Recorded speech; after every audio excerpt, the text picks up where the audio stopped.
பழத்தோட்ட ஊழியங்கள் கர்த்தரருளின ஊழியங்கள் திராட்சை பழத்தோட்ட ஊழியங்கள் கர்த்தரருளின ஊழியங்கள் அவரில் நிலைத்திருந்து கனி கொடுப்போம் கர்த்தர் வாய்க்க செய்வார் அவரில் நிலைத்திருந்து கனி கொடுப்போம் கர்த்தர் வாய்க்க செய்வார் துதி உமக்கே துதி உமக்கே துதி உமக்கே என்றுமே என்றும் துதி உமக்கே துதி உமக்கே துதி உமக்கே என்றுமே என்றும் துதி உமக்கே என்றுமே என்றும் துதி உமக்கே என்றுமே திராட்சை பழத்தோட்ட ஊழியங்கள் கர்த்தரருளின ஊழியங்கள்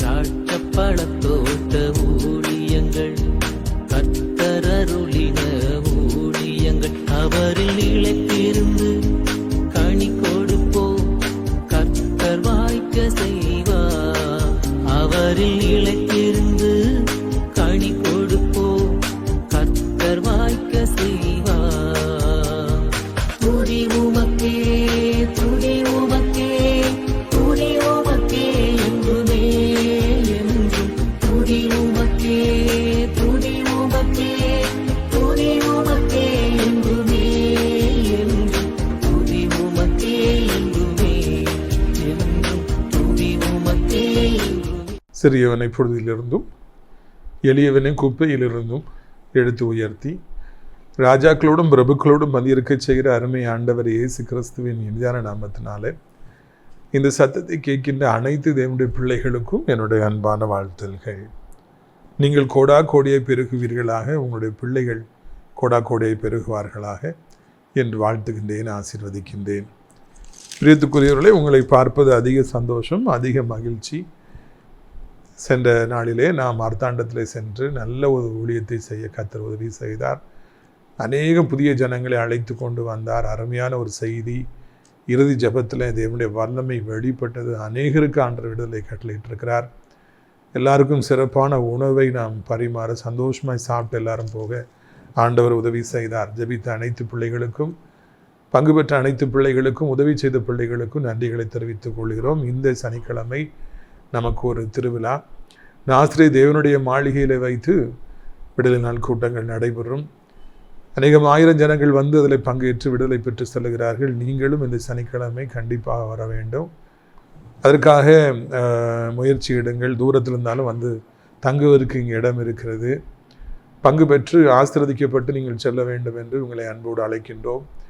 பிரியத்துக்குரியவர்களே, நான் மாத்திரமல்ல, ஜெபஜாம்புவான் ஆசிரியத்தை வரவேல் சேகரையா மற்றும் அன்னூர், கோயம்புத்தூர் அன்னூர் தேவனுடைய வல்லமையான ஊழியக்காரர் ஜோசப் அண்ணன் அவர்கள் எல்லாரும் இணைந்து உங்களுடைய விடுதலைக்காக ஜெபிப்போம். மங்கினானபுரம் யோவானன் தலைமையில் மிக சிறப்பான விருந்து தயாரிக்கப்பட்டு பரிமாறப்படும். அடைக்கலான் குருவி முதியோர் இல்லம் மிக சிறப்பாக செயல்பட்டு வருகிறது. 3 வேளையும் அங்கே ஜெபங்கள் ஏறெடுக்கப்பட்டு அங்கே வருபவர்களுக்கு நல்லதொரு ஆவிக்குரிய போதனை வழங்கப்படுகிறது. நல்ல ஊழியக்காரர்கள் மற்றும் குருவானவர்கள் வந்து ஜெபத்தில் அவங்க நடத்துகிறாங்க. நீங்களும் கூட உடனடியாக முயற்சி எடுத்து இந்த முதியோர் இல்லத்தில் சேர விருப்பப்படுங்கள். நல்ல உணவும் கூட 3 வேளையும் அவர்களுக்கு பரிமாறப்படுகிறது. அநேகர் இந்த ஊழியத்தை தாங்குகிறீர்கள். தொடர்ந்து அநேக கட்டடங்கள் கட்டப்படும்படியாக இன்னும் அநேகம் முதியவர்களை நான் தங்க வைக்க கர்த்தர் நமக்கு உதவி செய்யும்படியாக ஜெபியுங்கள். இந்த நாளிலே நம்முடைய பிரயோஜனத்திற்காக நாம் தியானிப்பதற்கு முன்பதாக வழக்கம் போல அறிவிக்க விரும்புகிறேன். நமது ஊழியத்தை சார்ந்த ஒரு அன்பு குடும்பத்தார் பல வருடமாக நம்ம ஊழியத்தில் இருக்கிறாங்க. நம்முடைய பாட்டி நல்லா ஜெபிக்கிற ஒரு தாயார், அவருடைய மகளும் நன்கு ஜெபிக்கிறவர்கள். அவருடைய பேத்தி அவர்கள் BE ஆர்கிடெக்ட் படித்து இப்பொழுது 40,000 ரூபாய் சம்பளம் வாங்கி வராங்க. மிகவும் துரதிருஷ்டவசமாக திருமணமாகி சில நாட்களிலேயே அது பிரேக் ஆகிவிட்டது. இப்பொழுது சட்டப்படியாக அவர்கள் பிரிந்து விட்டார்கள். அந்த மகளுக்கு நல்லதொரு ஆவிக்குரிய வேலை பார்க்கிற ஒரு மகனை பார்க்கிறார்கள். விருப்பப்பட்டவர்கள் நீங்கள் என்னை தொடர்பு கொள்ளலாம்.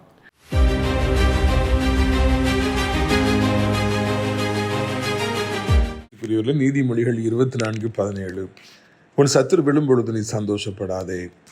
முதலாவது நீங்கள் தெரிந்து கொள்ளுங்கள், உங்களுடைய சத்துருக்கள் ஆண்டவருடைய சத்துருக்களாக மாறிவிடுகிறார்கள். ஆண்டவர் அவர்களை எப்பொழுது வளர்த்தரலாம் என்று சொல்லி காத்திருக்கிறார். அவர்கள் உங்களை பகைக்கிறபடியினாலே ஆண்டவரும் உங்களை பகைக்கின்றார். பிரச்சனை என்னவென்றால், அவர்கள் விழுவது ஆண்டவர் சித்தமாக இருக்கிறது, மிக சீக்கிரத்தில் அது நடக்கும். ஆனாலும் கூட நீங்கள் அவர்கள் விழ வேண்டும் என்று எதிர்பார்ப்பது நியாயம் கிடையவே கிடையாது. ஏராளமான இன்றைய உலகத்து மக்கள் எல்லாம் எப்பொழுது இந்த எதிரி விழுவான்னு சொல்லி சவுல்ராஜா மாதிரி காத்திருக்கிறாங்க, வேட்டையாடுறாங்க, என்ன பண்ணலான்னு பல்ல கடிக்கிறாங்க, துர்ச்செய்தியை பரப்புகிறாங்க, என்ன இல்லாமல் பண்ணுறாங்க. பிரியத்துக்குரியவர்களே, கிறிஸ்துவின் அன்பு நமக்குள்ளே இருக்கும் பொழுது ஒருவர் விழ வேண்டும் என்று நாம் எதிர்பார்க்கவும் மாட்டோம், அதுக்கான முயற்சிகள் எடுக்கவும் மாட்டோம், பல்ல கடிக்கவும் மாட்டோம், விழுந்த கைகிட்டு சிரிக்கவும் மாட்டோம். உலகத்து மக்கள் அப்படி செய்யட்டும், நீங்களோ ஆண்டவரே ஆண்டவரே என்று பொறுமையாக இருங்கள், அமைதியாக இருங்கள். சத்துரு விழும் பொழுது அமைதியாக இருங்கள்.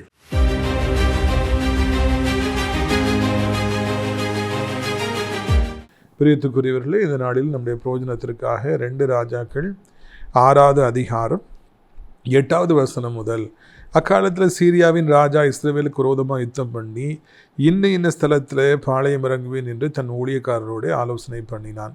ஆகிலும் தேவனுடைய மனுஷன் இஸ்ரவேலின் ராஜாவிடத்தில் ஆள் அனுப்பி இன்னிடத்துக்கு போகாதபடிக்கு எச்சரிக்கையாயிரும், சீரியர் இங்கே இறங்குவார்கள் என்று சொன்னான்.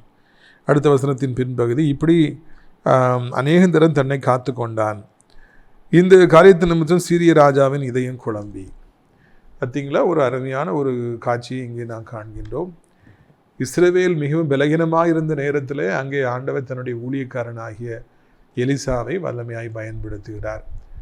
சீரிய ராஜா மிகவும் பலத்தோடு கூட இருக்கிறான். அவன் எப்படியாவது இஸ்ரவேல் ராஜாவை கொண்டு விட வேண்டும், இஸ்ரவேலை பிடித்து விட வேண்டும் என்று மிகவும் திட்டம் தீட்டி தன் ஊழியக்காரோடு உட்கார்ந்து, நாளைக்கு இஸ்ரவேலில் அங்கே போய் நம்ம பாளையம் இறங்குவோம், இஸ்ரவேல் ராஜாவை பிடிச்சிருவோம் அப்படிலாம் சொல்லி திட்டம் போடுகிற பொழுது, அதை முதலாவதாகவே எலிசா எனப்பட்ட தீர்க்கதரிசி, அவர் இஸ்ரவேலில் இருக்கார், சீரிய ராஜா போகிற திட்டங்களை அவர் தன்னுடைய ஆவியினாலே அபிஷேகத்தினாலே தெரிந்து கொண்டு இஸ்ரவேல் ராஜாவை எச்சரிக்கிறார், நாளைக்கு அங்கே போகாதிரு, மாட்டிக்கிடுவீர், உங்கள் கண்ணி வச்சுருக்காங்க, சீரிய ராஜா வராருன்னு சொல்லி. உடனே தன் ஆள் அனுப்பி அதை பார்த்து உறுதி செய்து இஸ்ரவேல் ராஜா அங்கே போகாதபடி தப்பிக்கொள்கிறார். இப்படி அநேகந்தரம் இஸ்ரவேல் ராஜாவை எலிசா தீர்க்கதரிசி தன்னுடைய அபிஷேகத்தினாலே, கர்த்தர் கொடுத்திருந்த அந்த வல்லமையினாலே, எதிரிகள் போடுகிற திட்டத்தை தன் வீட்டிலே அமர்ந்து ஜெபித்து கேட்டு, எவ்வளோ ஆச்சரியமாக இருக்குது பார்த்தீங்களா, தெரிந்து கொண்டு தன் நாட்டு ராஜாவை காப்பாற்றினான். எதிரி ராஜா தோற்று போனார், குழம்பி போனார் என்று இந்த இடத்தில் காண்கிறோம். ஜெபம் என்கிற ஒரு அனுபவம் நாம் எப்பொழுது ரட்சிக்கப்படுகிறோமோ அப்பொழுது அது நம்முடைய வாழ்க்கையிலே உண்டாகின. அது வரைக்கும் நம்ம ஜெபிக்கிறது கிடையாது, ஜெபிக்கிறதுக்கு விருப்பம் இருக்காது. இயேசுவை சொந்த இரட்சகராக ஏற்றுக்கொண்ட மாத்திரத்திலே ஜெபிக்க வேண்டும்ங்கிற வாஞ்சை ஊற்றெடுத்து கொண்டே இருக்கும், ஊற்று தண்ணீரை போல வந்து கொண்டிருக்கும். நானும் ஆவிக்குரிய வாழ்க்கையில் என்றைக்கு கால் வைத்தனோ அந்த நாளிலிருந்து இந்த நாள் வரைக்கும் ஜெபித்து கொண்டே இருக்க வேண்டும், ஆண்டவரோடு உறவாடி கொண்டே இருக்க வேண்டுங்கிற ஆசை அவ்வளவு என்னை தூண்டிக்கொண்டே இருக்கிறது. ஜெபிக்காதபடி இருக்க முடியாது. எப்போமாவது ஒரு ஆஃப் டே ஜெபிக்கலைன்னா அதுக்கு பிறகு குற்ற உணர்ச்சி வந்துடும். ஐயோ, இன்றைக்கி நம்ம ஜோம் நிலையே ரெடியாக விரைவாய் ஜெபிப்பேன், அதுக்கு பிறகுதான் ஒரு சமாதானம் உண்டாகும், இல்லைன்னா சமாதானமே இருக்காது.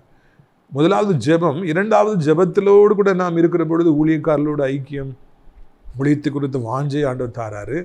அந்த ஊழியத்தை செய்வதற்கு ஆரம்பமாக ஆண்டவர் நமக்கு அபிஷேகத்தை தருகிறார். நன்கு கவனிக்க வேண்டும். எலிசா தீர்க்கதரிசிக்கு இந்த வாஞ்சை வந்தது, அபிஷேகத்தை பெற்றுக்கொள்ள வேண்டுங்கிற வாஞ்சை வந்தது.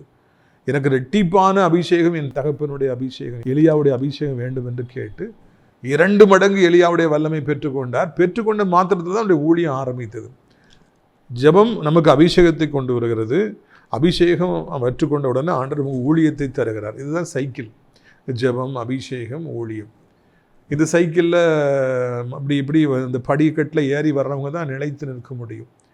இங்கே ஊழியத்தை பாருங்கள். எதிரி நாட்டு ராஜா பேசுவதை கூட அவரால் கேட்க முடியுது. அந்த அளவுக்கு ஒரு வல்லமையான காதுகளை ஆண்டவர் தன்னுடைய ஊழியக்காரனுக்கு கொடுத்தாரா. அபிஷேகம் வந்துவிட்டால் ஒரு மனிதன் எவ்வளோ பெரிய சாதனைகளை செய்ய முடியும், என்னவெல்லாம் செய்ய முடியும் என்பதற்கு எலிசாவுடைய வாழ்க்கை எடுத்துக்காட்டாக இருக்கிறது.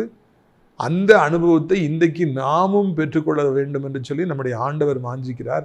இந்த பூமியும் வாஞ்சிக்கிறது. இப்படிப்பட்ட தீர்க்கதரிசிகள் எழும்ப வேண்டும் என்று படைத்தவைகளும் காத்து கொண்டிருக்கின்றன என்று நாம் புதிய ஏற்பாட்டிலே வாசிக்கிறோம்.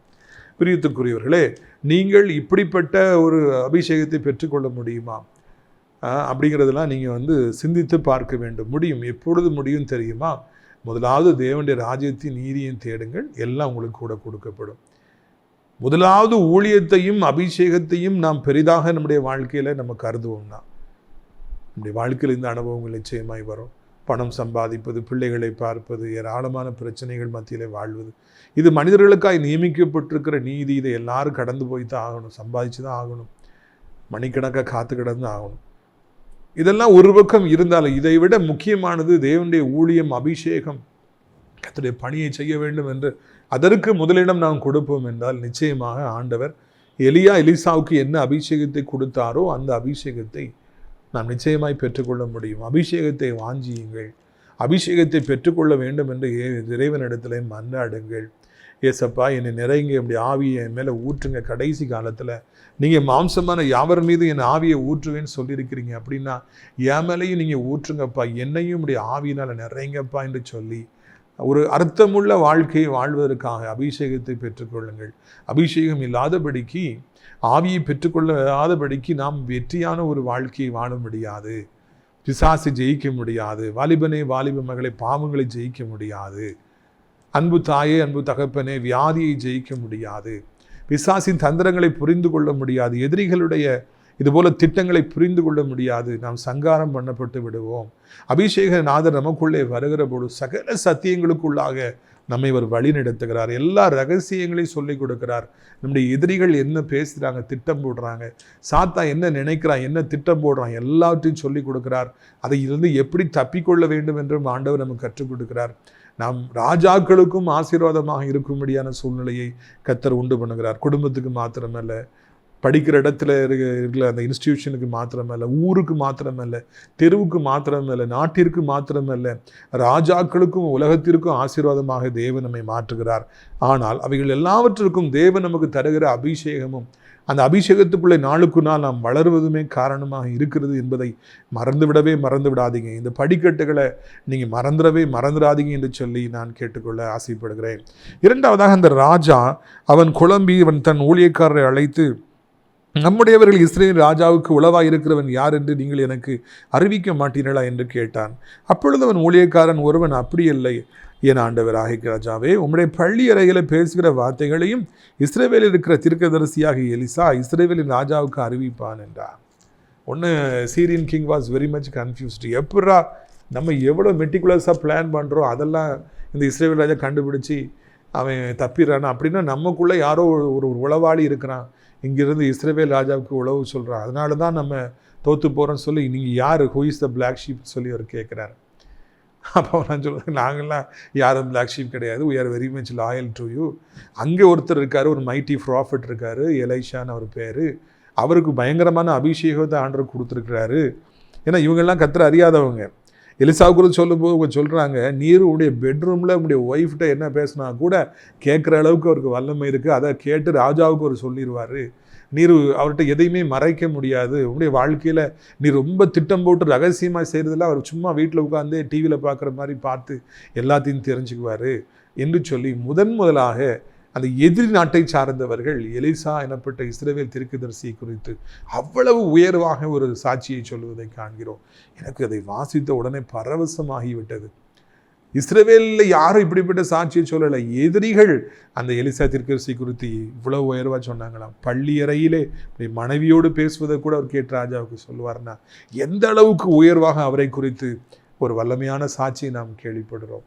பிரியத்துக்குரியவர்களே, தேவ நாமம் நிச்சயமாக மகிமைப்பட்டிருக்கும் அல்லவா? இஸ்ரவேல் வரலாற்றிலேயே இப்படி எப்பொழுதுமே மகிமைப்பட்டிருக்காது. ஒரு தேவனுடைய ஊழியக்காரனை குறித்து எதிரிகள் இவ்வளவு உயர்வாக பேசுவார்கள் என்றால் பரலோகத்தில் எவ்வளோ பெரிய ஒரு சந்தோஷம் ஏற்பட்டிருக்கும். இன்றைக்கு உங்களை குறித்தும் கூட இல்லையா, உங்கள் திறமைகளை குறித்து, உங்களுடைய ஊழியத்தை குறித்து, கர்த்தர் உங்களுக்கு கொடுத்திருக்கிற கிருபைகளையும் வரங்களையும், கிருபா வரங்களையும் குறித்து, நீங்கள் செய்கிற அரிய பெரிய சாதனைகளை குறித்து எதிரிகளும் கூட எல்லா நாடுகளிலும் பேசுகிற அளவிற்கு உங்களையும் கூட என்னையும் கூட ஆண்டவர் எடுத்து பயன்படுத்த வேண்டும் என்று சொல்லி என்கிறார். இன்றைக்கும் கூட அறியப்பட வேண்டிய காரியங்கள் எவ்வளவோ இருக்கிறது. ரகசியங்கள், நிறைய ரகசியங்களை இன்றைக்கும் கூட எத்தனையோ ஜனங்களால், எவ்வளவோ மருத்துவர்களால் கண்டுபிடிக்கவே முடியல. இன்றைக்கு வரைக்கும் கேன்சருக்கு என்று உறுதியான ஒரு மருந்து இல்லவே இல்லை. எத்தனையோ பேர் செத்து போகிறாங்க. வாலிப வயசுலேயே இந்த வியாதி வந்துடுறாங்க. நம் நாட்டிற்கென்று சொல்லி கண்டுபிடிக்கப்பட வேண்டிய இராணுவ ரகசியங்கள் எவ்வளவோ இருக்கின்றன. பிஸ்னஸில் கண்டுபிடிக்க வேண்டிய எவ்வளவோ ரகசியங்கள் இருக்கின்றன. புதிய புதிய பொருட்களை கண்டுபிடிப்பதற்கு எவ்வளவோ தேவைகள் இருக்கிறது. ஆனால் அதுக்குரிய ஞானம் யாரிடத்திலும் இல்லை. அந்த அபிஷேகநாதர் நமக்குள்ளே வருகிற பொழுது எல்லாவற்றையும் அவர் நமக்கு கற்றுத்தருவார். எல்லா ரகசியங்களையும் கற்றுத்தருவார். இதை எப்படி மேற்கொள்ள வேண்டும், இதை எப்படி எளிதிலே மேற்கொள்ள வேண்டும், எப்படி எதிரிகளை முறியடிக்க வேண்டும் என்று எல்லா ரகசியங்களையும் கர்த்தர் நமக்கு கற்றுக் கொடுப்பதற்கு ஒரு போதுமானவராக இருக்கிறார். பிரியத்துக்குரிய அப்பொழுது நாம் அதை செய்யும் பொழுது எல்லா இடத்திலும் பேசுவாங்க, இப்படி ஒருத்தர் இருக்கிறாரு, தமிழ்நாட்டில் ஒருத்தர் இருக்காரு, ஆசிரியத்தில் ஒருத்தர் இருக்கார் அப்படின்னு சொல்லிட்டு எல்லாருமே பேசுவாங்க. பிரியத்துக்குரியவர்களை கர்த்தர் நம்ம கொடுத்துருக்கிற வாக்கு தத்தம், என்னை நோக்கி கூப்பிடு, அப்பொழுது நீ அறியாததும் எட்டாதுமான பெரிய காரியங்களை அறிவிப்பேன். The things that you have not known, you cannot reach, I will announce you. பெரிய காரியங்கள், இந்த பூமி கண்டராத சாதனைகளை எல்லாம் நீங்கள் செய்வீர்கள். இந்த உலகத்தில் எந்த மனுஷனும் செய்திராத காரியங்களை நீங்கள் செய்வீர்கள். அபிஷேகநாதர் உங்களுக்குள்ளே இருப்பார் என்றால், உண்மையான ஒரு ஊழியக்காரனாய், உண்மையான ஒரு தேவனுடைய பிள்ளையாய் நீங்கள் வாழ வாஞ்சிப்பீர்கள் என்றால், இந்த உலகத்தில் யாரும் செய்ய முடியாத சாதனைகளை நிச்சயமாய் செய்வீர்கள். அப்பொழுது எதிரிகள் கூட உங்களை குறித்து இப்படி சாட்சி கொடுக்கிற அளவிற்கு உங்களுடைய வாழ்க்கை ஆசீர்வாதமானதாக இருக்கும் என்பதில் சந்தேகமே இல்லை. உடனடியாக அந்த ராஜா என்ன சொல்கிறான்னு பாருங்கள். அப்பொழுது அவன் அந்த மனுஷனை, அவனை பிடிக்கும்படி நீங்கள் போய் அவன் எங்கே இருக்கிறான்னு பாருங்கன்னு, அவன் தோத்தான்லாம் இருக்கான்னு தன் இராணுவத்தை அனுப்புகிறார். போய் பிடிச்சிட்டு வாங்க. கோபம் வந்து விடுகிறது.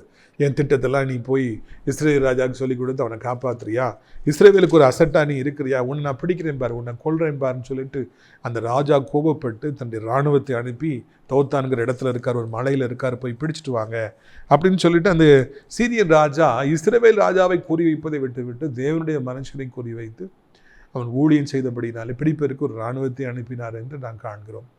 ஒரு ஊழியக்காரனை பிடிப்பதற்காக ஒரு நாட்டு இராணுவமே வந்திருக்கிறது என்றால் எவ்வளவு ஒரு அரிதான காரியம். country's whole army has come to capture a man of God, a prophet. எவ்வளவு ஒரு மகிமையான காரியமாக இருக்கிறது பாருங்கள். ராஜாவை பிடித்து வாருங்கள் என்று அனுப்பவில்லை, அந்த தீர்க்கதரிசியை பிடிச்சிட்டு வாருங்கன்னு சொல்லி அவங்க வந்தாங்களாம். பிரியத்துக்குரியவர்களே, இந்த நாளிலும் கூட தீர்க்கதரிசிகள் நாட்டு வரலாற்றுகளை தீர்மானிப்பதில்லை, எதிர்காலங்களை தீர்மானிப்பதில்லை, நாட்டுடைய எழுச்சியும் வீழ்ச்சியும் தீர்மானிப்பதில் முக்கியமான பங்கை வகிக்க முடியும் என்பதை எலிசா தீர்க்கதரிசி வாழ்க்கை நமக்கு சுட்டித்து காண்பிக்கிறது. இரண்டாவதாக பார்க்கிறோம், ஒரு பெரிய தேவனுடைய மனிதனை ஒரு நாட்டு இராணுவம் எப்படி பிடிக்க முடியும்? நம்ம வீட்டிலே பேசப்படுற வார்த்தையில கூட அவருக்கு கேட்கறதுக்கு வல்லமை இருக்குன்னா அவரை எப்படி நம்முடைய இராணுவத்தால் பிடிக்க முடியும் என்று சிந்திப்பதற்குரிய அந்த அறிவு சீரிய ராஜாவுக்கு இல்லாமல் போய்விட்டது என்று காண்கிறோம். மாம்சிக பலத்தினாலும் இல்லாவிட்டால் மந்திர பலத்தினாலும் பொல்லாத மனிதர்களிலான ரவுடீசத்தினாலும் ஒரு காலம் தேவனுடைய பிள்ளைகளையும் ஊழியத்தை அழிக்க முடியாது, பிடிக்க முடியாது. தேவனுடைய பிள்ளைகளை ஒரு காலம் அசைக்க முடியாது என்பதை அநேகர் மறந்து இன்றைக்கு செயல்பட்டு இருக்காங்க. தேவனுடைய பிள்ளைகள்கிட்ட இன்னைக்கு நிறைய பேர் மோதுறாங்க, தேவனுடைய பிள்ளைகளை வெறுக்கிறாங்க, தேவனுடைய பிள்ளைகளை அழிக்கிறதே ஒரே வேலைன்னு சொல்லி வச்சிருக்கிறாங்க. ஆனால் அவங்களுக்கு தெரியல உங்க ஆண்டவர் பெரியவர் என்று சொல்லி. தேவனுடைய பிள்ளைகளோட ஊழியக்காரர்கள் இருக்கிற கர்த்தர் பெரியவர். அவர்களை மாம்சமும் இரத்தமும் மேற்கொள்ள முடியாது, செய்வனைகள் மேற்கொள்ள முடியாது, அந்தகாரத்தின் வல்லமைகள் மேற்கொள்ள முடியாது, பொல்லாத மனிதர்கள் மேற்கொள்ள முடியாது, அவர்களுக்கு ஆபத்தை கொண்டு வர முடியாது என்று சொல்லி அநேகருக்கு தெரிவதில்லை. இன்னைக்கு உங்களுக்கும் கூட இப்படிப்பட்ட ஒரு நிலைமை இருக்கலாம். உங்களை பிடிக்கும்படியாக அநேகர் தேடிக்கொண்டிருக்கலாம், ரவுடிகள் தேடிக்கொண்டிருக்கலாம், இல்லாவிட்டால் பொல்லாத ஆவிகளை உங்களுக்கு விரோதமை அனுப்பி பொறாமை நிமித்தமாக உங்களுக்கு கெடுத்து விட வேண்டும், உங்கள் பிள்ளைகளை கெடுத்து விட வேண்டும் என்று அநேகர் போராடி கொண்டிருக்கலாம். பயப்படாதீங்க, அதெல்லாம் ஒன்றுமே செய்ய முடியாது. இந்த உலகத்தில் இருக்கிற பிசாசை விட நமக்குள்ளே இருக்கிற ஆண்டவர் பெரியவர். தேவன் நமக்குள்ளே தந்திருக்கிற அபிஷேகநாதர் அவர் நமக்குள்ளே இருக்கிறபடியினாலே அவர் எல்லாவற்றையும் அறிந்து நம்மை எப்படி நடத்த வேண்டும், தப்புவிக்க வேண்டும் என்றெல்லாம் அறிந்திருக்கிறார். எனவே யுத்தம் உங்களுக்குரியது அல்ல, ஆண்டவர் உங்களுக்காக யுத்தங்களை செய்வார், ஆண்டவர் உங்களை விடுவிப்பார். நீங்களோ சந்தோஷமாக இருக்க வேண்டும் என்று உங்களை அன்போடு அழைக்கின்றேன். தேவனுடைய ஊழியத்தை 30 வருடமாக செய்து வருகிறேன். எத்தனை எதிர்ப்புகள், எத்தனை பாகைகள், எத்தனை விதமான பொல்லாத மனிதர்கள் பிசாசுகள் எழும்பி நின்று யுத்தம் செய்தன. ஆனால் ஆண்டவரோ என்னை மகிமையாய் தப்புவித்தார், எளிதிலே தப்புவித்தார். ஆண்டவர் அதிசயமாக தப்புவித்தார், இனியும் கூட தப்புவிப்பார் என்பதை நான் உணர்ந்திருக்கிறேன். நீங்கள் அதெல்லாம் உணரணும், அந்த அனுபவத்துக்குள்ளே வரணும். அபிஷேகம் ஆண்டவர் உங்களுக்குள்ளே இருக்கும் பொழுது உங்களை எப்படி தப்புவிக்கிறார், எவ்வளவு எளிதாக தப்புவிக்கிறாருங்கிறதெல்லாம் நீங்கள் உணர்வீங்க. மிகப்பெரிய வியாதிகள் உங்களுக்கு தோற்று போகும், பிசாசுகள் தோற்று போகும், மனிதர்கள் தோற்று போவார்கள், நீங்களோ வெற்றி அடைவீர்கள். பாருங்கள், அப்படியாக அனுப்பும் பொழுது என்ன ஆகுது பாருங்கள். அந்த இராணுவம் சூழ்ந்து கொள்ளுது. 15ஆம் வசனம், தேவனுடைய மனுஷனின் வேலைக்காரன் அதிகாலமே எழுந்து வெளியே புறப்படுகள். இதோ இராணுவம் குதிரைகளும் ரதங்களும் பட்டணங்களும் சுற்றி கொண்டிருக்க கண்டான். அப்பொழுது வேலைக்காரன் அவனை நோக்கி, ஐயோ இந்த ஆண்டவரே என்ன செய்வோம் என்றான். பாருங்கள், காலையிலே எந்திரிச்சு வேற ஊழியக்காரருடைய எலிசா தீர்க்கதரிசி அசிஸ்டன்ட் அவர் வெளியே போய் பார்த்தா சீரிய இராணுவம் சுற்றி சரௌண்டு பண்ணி இருக்குது. ஆயிரக்கணக்கான வீரர்கள் அம்புகளோடும் வில்லுகளோடும் படைக்கலன்களோடும் குதிரைகளோடு வந்து பிடிக்கிறதுக்கு ரதங்களோடு பிடிக்கிறதுக்கு வந்துட்டாங்க. அதிகாலமே சூழ்ந்திருக்கிறாங்க, நைட்டே வந்திருப்பாங்க. இதை பார்த்த மாத்திரத்திலே அந்த ஊழியக்காரருடைய அசிஸ்டன்ட், ஐயோ ஆண்டவரே நம்ம என்ன செய்வோம் என்று கதறினான் என்று பார்க்கிறோம். ஒரு பிரச்சனை வந்த உடனே ஊழியக்காரனோடு கூட இருந்தவர், ஐயோ ஆண்டவரே நம்ம என்ன செய்வோம்னு கதறார். காரணம் என்ன? எலியா தீர்க்கதரிசிக்குள்ளாக இருந்த அபிஷேகம் அவருடைய அசிஸ்டண்ட்டுக்குள்ளே இல்லை. அபிஷேகம் இல்லாதவர்கள் ஊழியக்காரங்க கூட இருக்கலாம், சர்ச்சில் பாஸ்டருக்கு நெருக்கமாக இருக்கிறவங்க, ஊழியத்தில் முன்னால் இருக்கிறவங்க, ஊழியங்களுக்கு செலவழிக்கிறவங்க, ஊழியங்களை பாதுகாக்கிறவங்க, ஊழியத்தில் பக்கபலமாக இருக்கிற நிறைய பேர் இருக்காங்க. சபை என்பது பலவிதமான மக்கள்னாலே நிறைந்திருக்கிறது. படித்தவர்கள், படிக்காதவர்கள், பெரியவர்கள், சிறியவர்கள், வாலிபர்கள், இல்லையா? அப்படிப்பட்ட மூத்த குடிமக்கள் கூட, மேன்மையான மக்கள் கூட அபிஷேகத்தை பெறாதவர்களாக இருக்கலாம் என்பதை இந்த அசிஸ்டண்ட் நமக்கு சொல்லிக் கொடுக்கிறார். கூட இருக்கிறவங்க இன்னைக்கு அபிஷேகம் பெற்றவங்களா இருக்கிறாங்களா, இல்லை இவரை போல இருந்து பலகீனமான பாண்டங்களாக இருக்கிறாங்களா என்பதை சிந்திக்க வேண்டும். இரண்டால் பிரச்சனையை கண்ட மாத்திரத்தில் நடுங்குகிறார். ஐயோ ஆண்டவர் என்ன செய்வோங்கிறார். காரணம், அந்த அபிஷேகநாதர் அவருக்குள்ளாக இல்லை. எலிசா கூட தான் அவர் இருக்கிறார், ஆனால் அவருக்குள்ள அந்த அபிஷேகம் இல்லை. அபிஷேகம் இல்லை என்றால் எதை கண்டாலும் பயம், பிரச்சனைகள் வந்துவிட்டால் பயம், செத்து போயிடுவோங்கிற பயம், ஐயோ எல்லாத்தையும் இழந்து போயிடுவோங்கிற பயம், எதிர்காலத்தை குறித்த பயம், யாரும் இல்லையேங்கிற பயம், பணம் இல்லையேங்கிற பயம் நம்மளை வாட்டி வதைத்து கொண்டே இருக்கும். அபிஷேகத்தில் இருக்கிற பொழுது நாம் பயப்பட மாட்டோம். எலிசா தீர்க்கதரிசியை பயப்படாதுன்னு சொல்லி அவர் இதை எளிதில் மேற்கொண்டார். காரணம், அவருக்குள்ளே அபிஷேகநாதர் இருந்தார். நீத்துக்குரியவர்களை, எலிசா இதே இராணுவத்தை கண்டபொழுது சிறிதளவும் பயப்படலை. நான் அசிஸ்டண்ட் என்ன செய்வோம்ப்பான்னு சொல்லி தெரியாமல் தடுமாறினாராம். உங்களுடைய வாழ்க்கையிலே இதே போல இராணுவங்கள் வரலாம், எதிரிகள் வரலாம், வியாதிகள் வரலாம், பல பிரச்சனைகள் வரலாம், பல உபத்திரவங்கள் வரலாம். அபிஷேக ஆண்டவர் நாதர் உங்களுக்குள்ளே இருப்பாருன்னா நீங்கள் எதை கண்டு பயப்பட மாட்டீங்க, பார்த்துக்கொள்ளலாம், எதனாலும் பார்த்துக்கொள்ளலாம் அப்படின்னு இருப்பீங்க. நீங்கள் அசைக்கப்பட மாட்டீங்க, நீங்கள் நடுங்க மாட்டீங்க, நீங்கள் கவலையே பட மாட்டீங்க. உன்னதமான தேவன் உங்களை உன்னதமாய் நடத்தி தப்புவித்து கொண்டு போயிட்டே இருப்பார். ஆனால் அபிஷேகம் இல்லைன்னா சின்ன சின்ன பிரச்சனை கூட தாங்க முடியாதபடிக்கு நடுங்கி போவோம், அதில் தோற்று போவோம். ஒரு அபிஷேகம் பெற்ற மனிதனுக்கும் பெறாதவருக்கும் எவ்வளோ வித்தியாசம் இருக்கிறது என்பதை நான் கடைசியில் கண்டோம். அபிஷேகம் பெறாமல் ஒரு பிரயோஜனம் இல்லைங்க. எதையுமே நம்முடைய வாழ்க்கையில் சாதிக்க முடியாது. முதலாவது தேவை அபிஷேகம். ஆவியை பெற்றுக்கொள்ளுங்கள். ஒருவன் ஜலத்தினாலும் ஆவியினாலும் பெறவாவிட்டால் அவன் பரலோக ராஜ்யத்தில் பிரவேசிக்க முடியாது என்று ஆண்டவர் சொன்னார். நீங்கள் ஆவியில் பிறந்து விட்டீர்களா? ஆவியானவரை பெற்றுக்கொண்டு விட்டீர்களா? உங்களுக்குள்ளே ஆவியானவர் இருக்கிறாருங்கிற மன உறுதி உங்களுக்கு இருக்கிறதா என்பதை நீங்கள் சிந்தித்து பார்க்க வேண்டும் என்று உங்களை அன்போடு அழைக்கின்றேன். அபிஷேகம் இல்லாத வாழ்க்கை வெறுமையான வாழ்க்கை. எத்தனை கோடி கோடி ரூபாய்களை சந்தித்தாலும் நமக்குள்ளே அபிஷேகம் இல்லை என்றால், அந்த அபிஷேகத்தினால் நம் நடத்தப்படவில்லை என்றால், அந்த ஆண்டவர் அபிஷேக பரிசுத்த ஆவியான நமக்கு எல்லாம் இருந்து எல்லாவற்றையும் நமக்கு போதிக்கவில்லை என்றால், நம்முடைய வாழ்க்கையும் ஓட்டமும் நம்முடைய பிரயாசங்களும் எல்லாம் வீணாகவே இருக்கும் என்பதை மறந்துவிடவே கூடாது. பிரியத்துக்குள் எலிசா அபிஷேகத்தை பெற்றிருந்தார். இந்த இராணுவம் ஏமாத்திரம், இந்த எதிரிகள் ஏமாத்திரம்னு அவர் கலங்கவே இல்லை. ஆனால் அபிஷேகம் பெறாத அந்த அசிஸ்டண்ட்டோ, ஐயோ ஆண்டவரே என்ன செய்வோம், இவ்வளோ பேர் வந்துட்டாங்களே, நம்ம என்ன பண்ணுவோம்னு சொல்லி கலங்கி நின்னாங்களாம். பிரியத்துக்குரியவர்களே, இந்த உலகத்து மக்கள் கலங்கட்டும். அபிஷேகத்தை பெறாதவர்கள் பிரச்சனையை கண்டு, வியாதிகளை கண்டு, பிசாசை கண்டு பயப்படட்டும். நாம தைரியமாக இருப்போம், நாம பலத்தோடு வாழ்வோம். அப்பொழுது கர்த்தர் நமக்கு உதவி செய்து நடத்துவதற்கு ஒரு போதுமானவராக இருப்பார் என்பதை நாம் மறக்கவே கூடாது. பிரியத்துக்குள்ளே, உங்களுக்காக நான் ஜெபிக்கட்டுமா? கண்களை மூடுவீர்களா? எந்த பிரச்சனையும் கண்டு பயப்படாதீங்க. எதுவும் உங்களை சேதப்படுத்தாது. எந்த சேதாரம், எந்த மனுஷனும் உங்களை சேதப்படுத்த முடியாது. கர்த்தர் உங்களுக்கு வெற்றி மேல் வெற்றி கொடுப்பார். அப்பா பிதாவே, வானத்துக்கும் பூமிக்கும் ஆண்டவரே, இந்த அருமையான நாளில் அருமையான ஒரு சத்தியத்தை கொடுத்து எங்களை நடத்தியிருக்கிற அன்பிற்காக ஸ்தோத்திரம். தகப்பனே, அபிஷேகத்தை பெற்றுக்கொள்ளாதவர்களுக்கு அபிஷேகத்தை தார். முக்கியமாக வயதான காலத்தில் இருப்பவர்கள், வாலிப காலங்களில் இருப்பவர்கள் அபிஷேகத்தை பெற்றுக்கொள்ளட்டும். இந்த பூமி விட்டு கடந்து போவதற்கு முன்பதாக அபிஷேகத்தை பெறாமல் நாங்கள் கடந்து போகக்கூடாது. பரலோக ராஜ்யத்தை நாங்கள் பெற்றுக்கொள்ள வேண்டும் என்றால், ஆண்டவரே ஸ்தோத்திரம் ஐயா, நாங்கள் ஆவியை பெற்றுக்கொள்ள வேண்டும் ஐயா. அப்படிப்பட்ட அனுபவத்தை எங்களுக்கு தாரும். இது அருமையான நாளிலும் கூட கர்த்தாவே, இந்த சத்தத்தை கேட்குற பிள்ளைகள் வியாதிப்பட்டிருப்பார்கள் என்றால், அபிஷேகநாதரே உள்ளே பிரவேசித்து அந்த வியாதியை அப்புறப்படுத்தி, அந்த கிருமிகளை அப்புறப்படுத்தி, இந்த வியாதியை மறைய செய்து அவர் இழந்து போன பலனை பெற்றுக்கொண்டு, அழகை பெற்றுக்கொண்டு, ஆண்டவரே அவர்கள் ஞானத்தை பெற்றுக்கொண்டு, வேலை செய்கிற ஆற்றலை பெற்றுக்கொண்டு, அவர்கள் எழுமி இந்த பூமியிலே பல வருடங்கள் உமக்கு சாட்சியாய் மகிமையாய் வாழத்தக்கதாக உதவி செய்யுங்க. உம்மாலை மேற்கொள்ள முடியாத வியாதி எது ராஜா? ஒரு அற்புதத்தை கண்டிப்பாக செய்ய வேண்டும். சாப்பிட முடியல, தூங்க முடியல, நடக்க முடியல, வாழ்க்கையில் எதையுமே ஆண்டவர் எனக்கு செய்ய முடியலையே, ஐயோ நான் என்ன செய்வேன் தவிக்கிற பிள்ளைகளுக்கு எல்லாவற்றையும் மாற்றித்தார். போதையை விட முடியல, கெட்ட வார்த்தையை விட முடியல, கோபத்தை விட முடியல, பொறாமையை விட முடியல, கெடுத்து பேசுறதை விட முடியல, நான் விரும்பாத செய்கிறேன்னு சொல்கிற பிள்ளைகளுக்கு கூட அவைகள் எல்லாவற்றிலிருந்து விடுதலை தார். பெற்றோர் கீழ்ப்படுகிற ஒரு சந்ததி ஆண்டவர் பிறக்கட்டும், உருவாகட்டும். ரசிக்கப்படாத வாலிபர்களுக்காய் கண்ணீர் வடிக்கிறோம். பைக்கு வேகமாக விட்டு போகிற வாலிபர்கள், கெட்ட வார்த்தை பேசுகிற வாலிபர்கள், ஐயோ இப்படி பேசினா தவறுன்னு தெரியாத துணிகரமாய் பாவம் செய்கிற பிள்ளைகளையும் ஆண்டவரே நீ சந்தியும். ஆண்டவரே வேலை இல்லாமல் தவிக்கிற வாலிபர்கள், அப்பா எத்தனையோ பேர் உண்டு ராஜா, முன்னேற முடியலையே, வருமானம் இல்லையே என்று தவிக்கிறவர்கள் உண்டு. வட்டி கட்ட முடியலையே, ஐயோ எனக்கு வருமானமே இல்லை, செலவு இவ்வளோ இருக்கு, என்ன பண்ணுவேன், இந்த வாரத்தில் நான் என்ன பண்ணுவேன், ஐயோ எனக்கு என்ன பண்ணுன்னு தவிக்கிற பிள்ளைகள் ஒவ்வொருவருக்கும் கர்த்தர் உதவி செய்து எப்படியாவது நடத்துவீராக, எப்படியாவது அனைத்து தேவைகளையும் சந்திப்பீராக. வயதானவர் கீழே விழுந்து விடாதபடி 2 கைகளால் ஏந்தி கொள்ளுங்கப்பா. நீண்ட காலமாய் திருமணம் ஆகாமல், குழந்தை இல்லாமல், சொந்த வீடு இல்லாமல், கவர்மெண்ட் ஜாப் இல்லாமல் காத்திருக்கிற பிள்ளைகளுக்கு ஒரு அற்புதத்தை செய்யுங்க ஐயா. அதை போலவே ஆண்டவரை தோத்திரம் அப்பா. எப்படியாவது ஆண்டவரை இந்த உலகம் இருக்கிற அத்தனை நாடுகளையும் அத்தனை மக்களையும் இந்திய தாய் திருநாட்டையும் ஆசீர்வதிங்க ஆண்டவர். அனைத்து தேவனுடைய பிள்ளைகளையும் ஊழியக்காரர்களையும் ஆசீர்வதிங்க. நாசிரியர் திராட்சை பழத்தோட்ட ஊழியங்களை நேசிக்கிற, நாள்தோறும் நம்முடைய நிகழ்ச்சிகளை பார்க்கிற, அறிமுகப்படுத்துகிற அத்தனை நல்ல உள்ளங்களையும் ஆசீர்வதிங்க ஆண்டவர். அடைக்கலான் குருவி முதியோர்கள் தங்க அநேக இடங்கள் உண்டு, அநேகர் அழைத்து கொண்டு வாருங்க.